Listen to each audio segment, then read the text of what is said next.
जय श्री कृष्णा। राधे राधे। राम लक्ष्मण की कथा और सीता माता डाबड़ी की कहानी। भगवान श्री राम लक्ष्मण और सीता जी पिता दशरथ की आज्ञा से वनवास को चले। रास्ते में सारे तीर्थ गंगा जमुना गोमती सब में तर्पण किया। वन में फल फूल कंद मूल खाकर जीवन यापन करते थे। कार्तिक माह एकम को राम जी की आज्ञा से लक्ष्मण जी कंद मूल तोड़कर लाए और सीता जी के आगे रख दिए। सीता जी ने उनकी 4 पत्तलें बनाई। लक्ष्मण जी पूछने लगे, माता जी आपने 4 पत्तल क्यों बनाई है? माता जी बोली, 1 पत्तल राम जी की, 1 पत्तल लक्ष्मण जी की, 1 पत्तल गौ माता की और 1 पत्तल सीता जी की। राम और लक्ष्मण जी ने अपनी पत्तलें उठा ली और एक गौ माता के आगे रख दी। सीता जी ने अपनी पत्तल नहीं उठाई और ना ही गौ माता ने।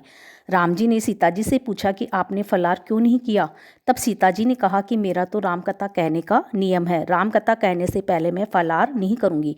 तब राम जी ने कहा कि राम कथा मुझे सुना दो। सीता जी बोली कि आप तो मेरे पति देव हो, आपको रामकथा कैसे सुनाऊं? लक्ष्मण जी बोले, माता जी रामकथा आप मुझे सुना दो। सीता जी बोली, आप तो शादीशुदा देवर हो, औरत की बातें औरत ही जाने। तब लक्ष्मण जी विचारने लगे कि वन में औरतें कहाँ से आएगी। तब लक्ष्मण जी ने धरती पर माया नगरी बसा दी। उस नगरी में सभी चीज़ें जैसे महल माल्या बर्तन कपड़ा काम करने की सभी चीज़ें सोने की थी। उस नगरी का नाम सोने की नगरी रख दिया। इस सोने की नगरी में आदमी और औरतों दोनों को काफ़ी गर्व था। कोई भी व्यक्ति गरीब नहीं था। राजा से लेकर नौकर तक गर्भ में पागल थे। सीता जी कुएं पर गई। वहाँ पनिहारियाँ पानी भरने आई। उनका मटका झालर और इंडोनी तीनों सोने की थी। सीता जी कुएं पर बैठी औरतों से राम राम बोली, पर किसी भी औरत ने राम राम का जवाब नहीं दिया, क्योंकि वे तो सभी गर्भ में डूबी हुई थी। थोड़ी देर में एक डाबड़ी आई और सीता जी ने उससे भी राम राम किया और बोली, आप हमारी राम कथा सुन लो। डाबड़ी बोली, आपकी राम कथा मैं नहीं सुनती, मैं तो अपने घर को जा रही हूँ। सीता जी बोली, मेरे राम लक्ष्मण भूखे हैं। डाबड़ी बोली, कौन से राम लक्ष्मण? मैं तो घर को जाती हूँ, मुझे तो मेरी माँ बुला रही है। इतना कहकर डाबड़ी अपने घर को चली। सीता जी को गुस्सा आया। पूरी सोने की नगरी पीतल की हो गई। माँ ने पूछा, पूरा जेवर मटका इंडोनी सब खोटा कहाँ से कर लाई? डाबड़ी ने कहा, मुझे तो पता नहीं, मैं तो जो पहनी हुई थी वही ले आई हूँ। पर कुएं पर एक सुंदर सी तपस्विनी बैठी हुई थी। उसने कहा कि मेरी रामकथा सुनो, पर मैंने उसकी रामकथा नहीं सुनी। कुछ टोटका कर दिया हो तो मालूम नहीं। माँ बोली, जाओ उसकी रामकथा सुन आओ। वो तपस्विनी नहीं है, वो तो सीता जी है। वापस जाओ, अपने घर में रिद्धि सिद्धि हो जाएगी। अपनी तो पूरी नगरी ही पीतल की हो गई। डाबड़ी बोली, मैं तो वापस नहीं जाऊंगी। इतने में बेटे की बहू आई।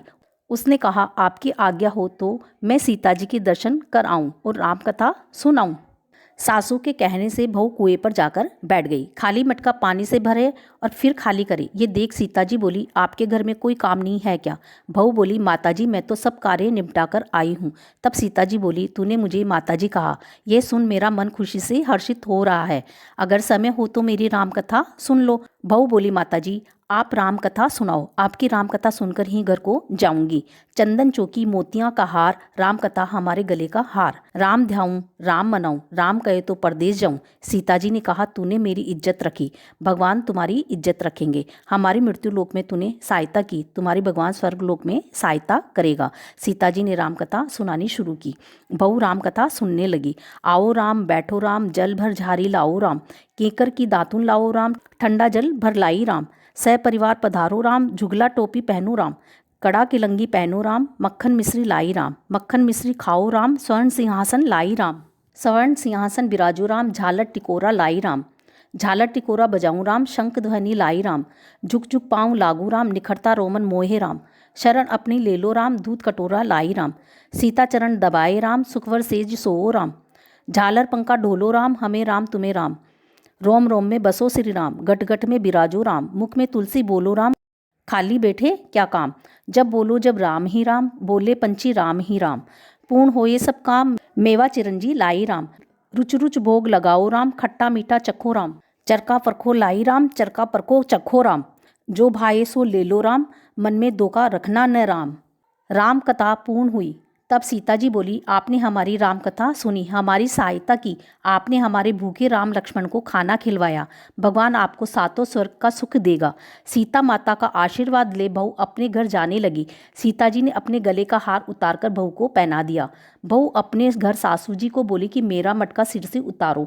सासू जी बोली, ए बेटी, हीरा पन्ना गहना कपड़ा और मटका सिर का झालर इंडोनी हीरा से झिलमिला रही है, ये सभी चीज़ें तू कहाँ से ले आई? राजा जी सुनेंगे तो दंड देंगे। बहू बोली, मैं तो सीता जी से उनकी रामकथा सुनकर आ रही हूँ, उनकी कृपा से ये सभी हुआ है। सास बोली, ठीक है, रोज तुम राम कथा सुन आया करो। बहू रोज सीता जी के पास राम कथा सुनने जाने लगी।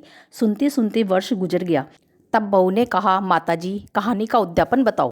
माताजी बोली, 7 लड्डू और 1 नारियल लेना, नारियल के 7 भाग करना, 1 नारियल का भाग और 1 लड्डू मंदिर में चढ़ाना। मंदिर बनाने का जितना फल मिलेगा, 1 भाग नारियल का और 1 लड्डू तालाब में चढ़ाने से तालाब खुदवाने जितना धर्म होएगा। 1 भाग नारियल का और 1 लड्डू भागवत पर चढ़ाने से भागवत सुनने का फल मिलेगा। 1 भाग नारियल का और 1 लड्डू तुलसी पर चढ़ाने से तुलसी की शादी करने जितना फल मिलेगा। 1 भाग नारियल का और 1 लड्डू कुंवारी कन्या को देने से कन्यादान करने का फल मिलेगा।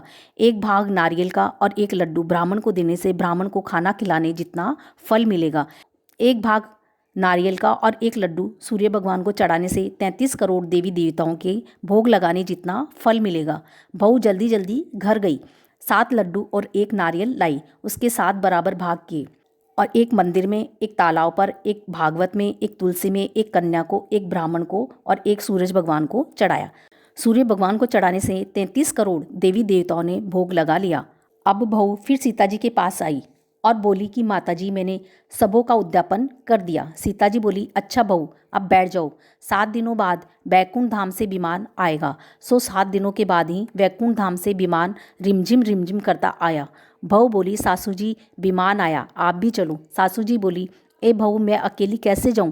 अपने ससुर जी को ले लो, माता पिता को ले लो, भाई बंधु कुटुंब कबीले को ले लो, आस पड़ोसी को ले लो। बहू ने सबों को विमान में बैठा लिया। विमान फिर भी खाली रहा। इतने में ननद आई और बोली, भाभी जी मुझे भी विमान में बैठा लो। माताजी ने देखा विमान में जगह ही नहीं है।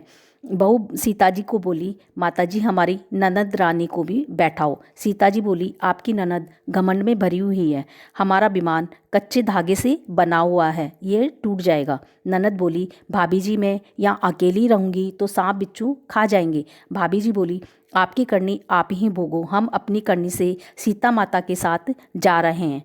इतने में बहू अपने पतिदेव के साथ विमान में विराजमान हो गई।